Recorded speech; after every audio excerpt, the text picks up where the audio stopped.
Queria falar com você agora, Felipe, para você trazer para a gente um pouquinho do contexto histórico, do que aconteceu nas últimas décadas, quando surgiu esse conflito e o porquê desses países estarem no estado que eles estão agora. Eu só queria antes fazer um breve adendo que eu acho importante fazer, que uma coisa que às vezes acaba confundindo, que é uma outra situação que a gente tem o Mar do Sul da China e a gente tem o Mar do Leste da China.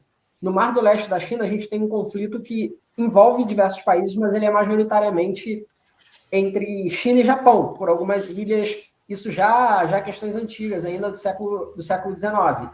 Esses dois conflitos, o travado no Mar do Sul da China e o travado no Mar do Leste da China, acabam se misturando de tempos em tempos, mas eles são situações diferentes. Eu acho importante a gente fazer esse corte só para acabar não confundindo o espectador. A nossa ideia é um pouco, ainda que a gente possa tangencialmente acabar abordando a questão do Mar do Leste da China, o nosso foco aqui é justamente o Mar do Sul da China mesmo.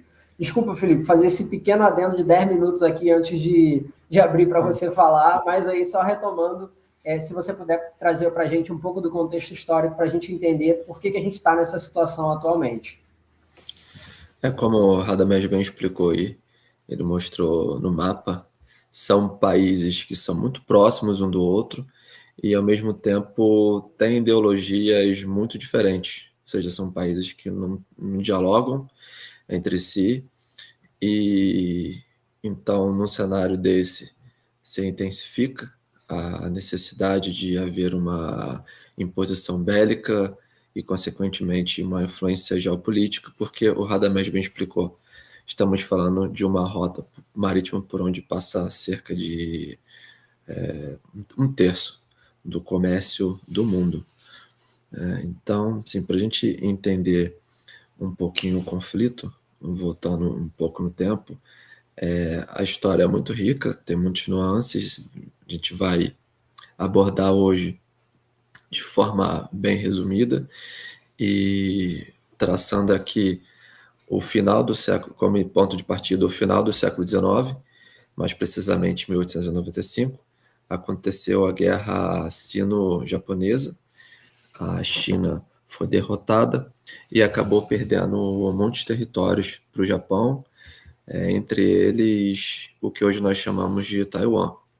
Então você teve uma grande ferida aí no sentimento nacionalista chinês, que perdura até hoje, e principalmente porque, além dessas brigas que envolveram territórios marítimos, o Japão entrou mesmo no território chinês, e também tem muita controvérsia no conhecido massacre de Nanquim, ou seja, é uma ferida relevante que os chineses têm até hoje, né? Mas não vamos sair da nossa pertinência temática, mas, em suma, depois de o Japão conquistar esses territórios chineses, ele viveu uma fase de expansão imperial e na verdade, o Japão era a potência que ditava o jogo na região, e esse ímpeto levou o Japão até a Segunda Guerra Mundial, e a gente sabe o que aconteceu, o Japão saiu derrotado, e os Estados Unidos surgem como uma potência emergente e passa a ter o controle dos territórios que antes estavam com o domínio chinês, e isso ficou um pouquinho incerto, a situação dessas regiões, até que no chamado Tratado de São Francisco, em 1951, o Japão formaliza a renúncia em relação a certas áreas. Mas esse tratado não foi feito de forma pormenorizada, ou seja, algumas incertezas persistiram e persistem até hoje. O Radamés caiu aí, Vitor, mas enfim, vou continuar. Vitor? Pode seguir, Felipe. Pode seguir, Felipe. vou continuar. Depois ele acompanha. Então, como eu estava dizendo, esse Tratado de São Francisco não delimitou como deveria, abriu espaços para incertezas, e vou voltar um pouquinho aí. A China, nós estamos assistindo que ela passa a evoluir como uma potência econômica, industrial e agora cada vez mais uma potência bélica. E na década de 70, a China decide se posicionar de forma mais assertiva e ela toma as chamadas Ilhas Paracel, que o Radamés apresentou, e marca assim, o primeiro movimento militar, e pouco depois entra em guerra franca com o Vietnã.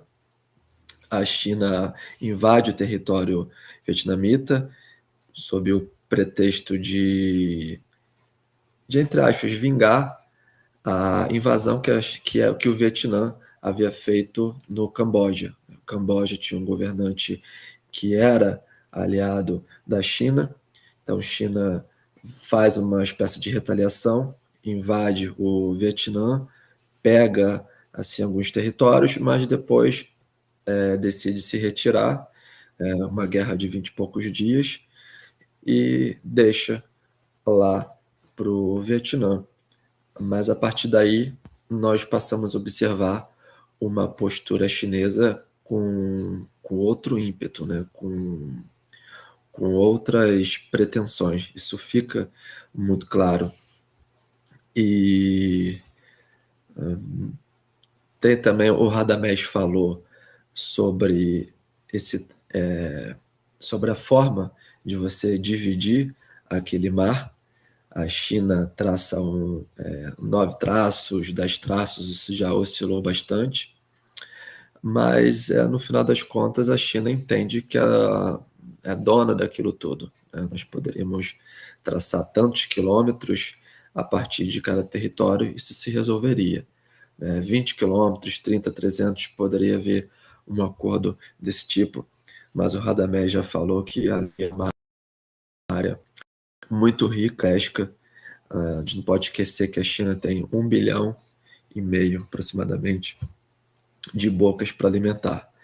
Então, em suma, a China se coloca como dona de praticamente todo o mar e vira e mexe tem alguns conflitos, avançando um pouquinho. Claro que a China acaba tendo conflito com as Filipinas, com o Vietnã, com o Brunei, Malásia, até com o Japão, um pouco mais para o leste, enfim, com todos esses países. Mas eu acho que uma mudança um pouco mais significativa é em 2010, e os Estados Unidos eles entram de forma um pouco mais ativa, e eles começam a se posicionar e tentam aumentar a presença militar na região e, de alguma forma, resolver um impasse ou pelo menos acalmar os ânimos. Mas a verdade é que a coisa vem cada vez mais escalando. Teve a chamada crise de Scarborough, não sei como pronunciar isso, mas é uma prolongada Scarborough. Como? É Scarborough. O negócio o final você não fala, não. O final você. No sotaque inglês. Não No sotaque inglês, mas enfim. E aí você tem essa crise, nada mais é do que uma disputa mais prolongada entre China e Filipinas, e Pequim pega todo o território, umas ilhas próximas às Filipinas, e impede até mesmo barcos pesqueiros. Toma lá e diz que é meu, quem manda aqui sou eu, ninguém tira. E outro marco importante, em 2016, o Tribunal Internacional decide que a forma que a China vinha usando para delimitar aquele espaço marítimo está errado, não pode ser dessa forma, e o que acontece é que a China simplesmente ignora essa decisão e passa cada vez mais intensificar a sua presença. E 2015 e 2018 tem um grande boom de construção de ilhas artificiais. E, e nessas ilhas a gente tem bases militares, sistemas de mísseis, porto, enfim, é a pretensão puramente militar. E agora nós vemos também uma tensão com o Japão, que envolve a ilha chamada Senkaku, é como o Japão fala isso, os chineses dizem que é Diaoyu. E, bom, a verdade é que documentos chineses muito antigos veem a ilha como chinesa, o Japão vê a ilha como uma extensão de Okinawa, e essa ilha, vamos colocar assim, não foi bem delimitada no Tratado de São Francisco, e essa ilha, teoricamente, não haveria nada demais nela, era um patinho feio, mas acabaram descobrindo que pode ter riquezas por ali, petróleo, coisa do tipo, então todo mundo quer. Hoje quem administra é o Japão, mas a China diz que essa ilha pertence a ela. Então, assim, é mais um foco de tensão que acontece por ali.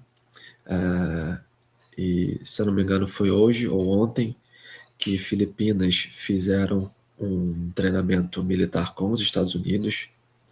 Até há pouco tempo, falando superficialmente assim, de Taiwan, a China cercou Taiwan, fez exercícios militares, então essa zona aí não tá para brincadeira não, cara.